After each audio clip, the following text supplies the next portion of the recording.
I always wondered, for years, I wondered why the Canaanites and then David later, for that matter, after he took it over, why they built their city just on this lower portion of this long, narrow hill and not on the high point, Mount Moriah, up here. Why would they just build the city on Mount Zion? This was originally Mount Zion. In modern times, they refer to this southwestern hill over here as Mount Zion. But why would they do that? Well, the reason I was confused is because I didn't understand the significance of a spring in ancient times. A spring is vital to everyday life, and not only that, but in battle, it's obvious that you need to have a source of fresh water or you would not withstand a siege very long. So the Gihon Spring, originally fortified by the Canaanites, was a very significant part of why the city is where it is, and it still flows today, the Gihon Spring. Now, David didn't need to fortify it the way the Canaanites did because of underground tunnels that people could access from inside the walls. They could access it inside. So David built his city on Mount Zion, also called the City of David, and it's actually very small. If you look at this right here, this is 1 acre. So you can see the city itself is, less than 10 acres, about 10 acres maybe. So it's a very, very small city, and of course, as you can see, it's sloping up to the north. So the king's palace, we found remains of that here at the top of the city, would have been here, and then all the houses would have been crammed in this tiny little area, just a few acres. So all the rooftops would have been lower than the king's palace rooftop. So Bathsheba would have obviously known that wherever her house was, it was visible from the king's palace. So that the fact that the city is so small also plays into the rumors that were going around Jerusalem among the servants when David and Bathsheba were having their affair, because a city that tiny, information gets around. If anyone's from a small town, you know what I'm talking about. And this is a really small town. So let's see here. What happened next was David's son, Solomon, expanded the city, doubled the city's size up to Mount Moriah, and expanded the walls. And what we have now is the Temple Mount. It's the high point of the city, and he expanded these walls. Now, let me get a size illustration for the temple. Here is a 2-scale model of Solomon's temple, which we've been right about here at the peak of the city. Okay, now just for size comparison, this is a 2-scale model of the church that I'm standing in right now, roughly the same size. And here's a clip of me outside the church so you can get an idea. It's barely more than 100 feet long. So Solomon's temple was not huge, but it was made out of the best materials and by the best builders in the world. By today's market standards, the gold in Solomon's temple would be worth $950 million. So it was quite a temple. And for another size comparison, here is a Google Maps picture zoomed in to get the right scale. You can see our church. You can see our 15-passenger van just down here. That gives you something of an idea of just how tiny these ancient cities were. Of course, ancient cities had much smaller populations than modern cities, and houses were smaller, and a lot of other things. So, as the city grew over the centuries, people started, of course, living outside the walls.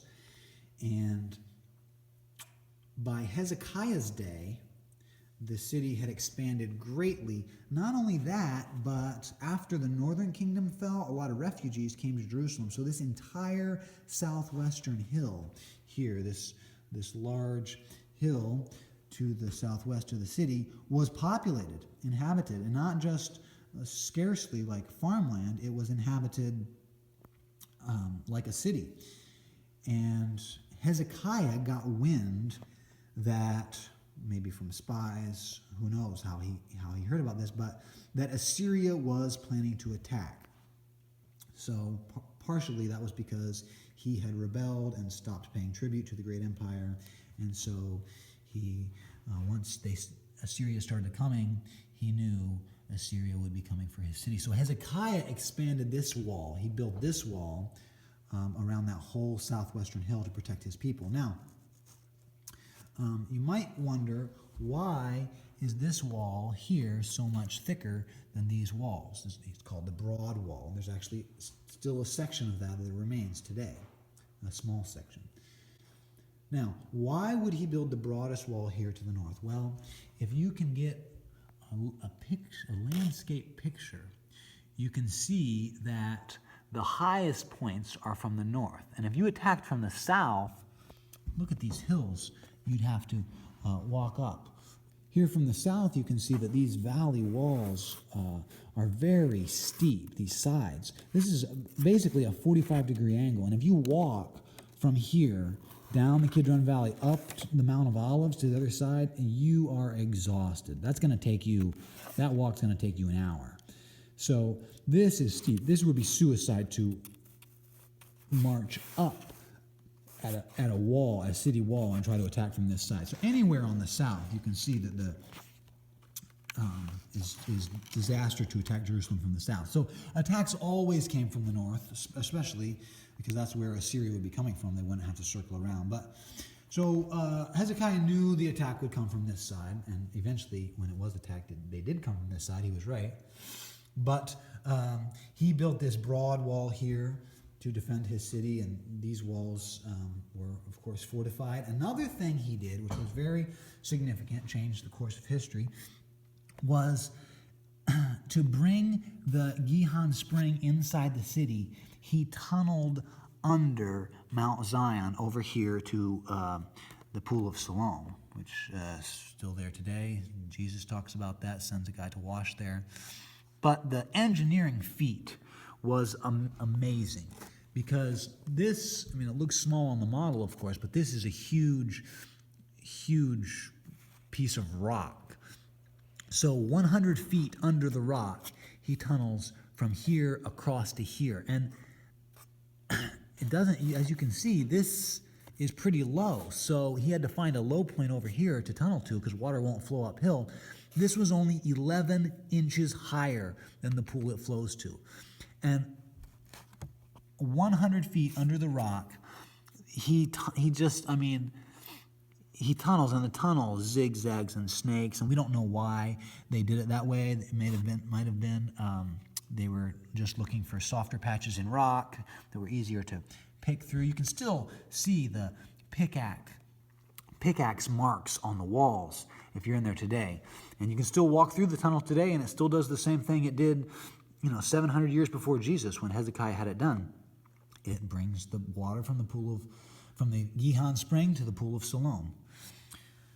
Here's a picture of me going through the tunnel.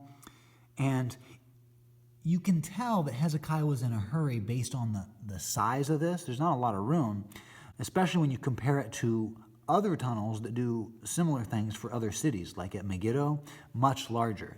So Hezekiah was in a hurry. He actually started two teams, one team from here going this way, one team going this way, and eventually they met in the middle by listening to each other.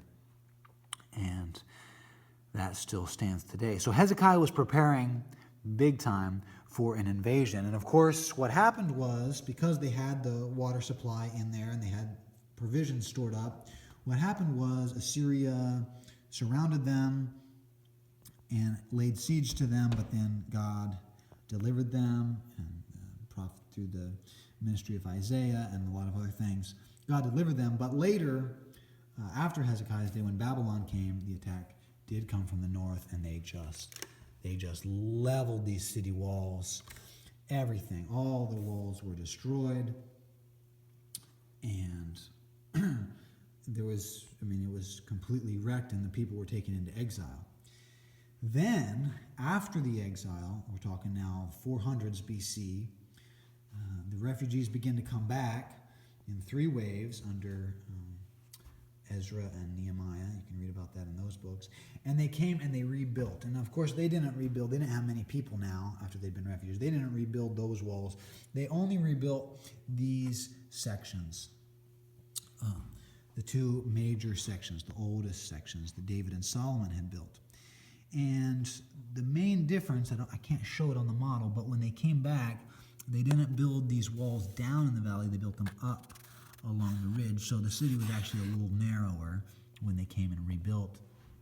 But they rebuilt all the gates, and you can read about that through the book of Nehemiah, the different towers and the different gates, and it shows the different people, describes them working.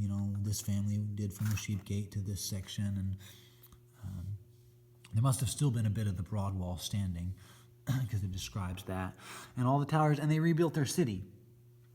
But the most stirring section of that book, of either of those books, and in Hebrew they're considered one book, Ezra and Nehemiah, was when they laid the foundations for the temple, and that's the first thing they did. And you remember this was Solomon's temple. It was huge, but it was destroyed. When they laid the foundations for the new temple, it was much smaller. It was definitely smaller, but not incredibly smaller. But one of the big differences was they were just a group of refugees with very little money. And Solomon had the best craftsmen in the world to build his temple, and they were just a group of people. There may not have been any actual stonemasons among them. They were just doing the best they could, and it was very small in comparison. And so there's that beautiful section in Ezra where the young people are excited because they're building the Lord's temple and they got the foundation laid, and the really old people who remember from their childhood the original temple, they're weeping because it's so small in comparison. But God says, it's not about the size of your temple.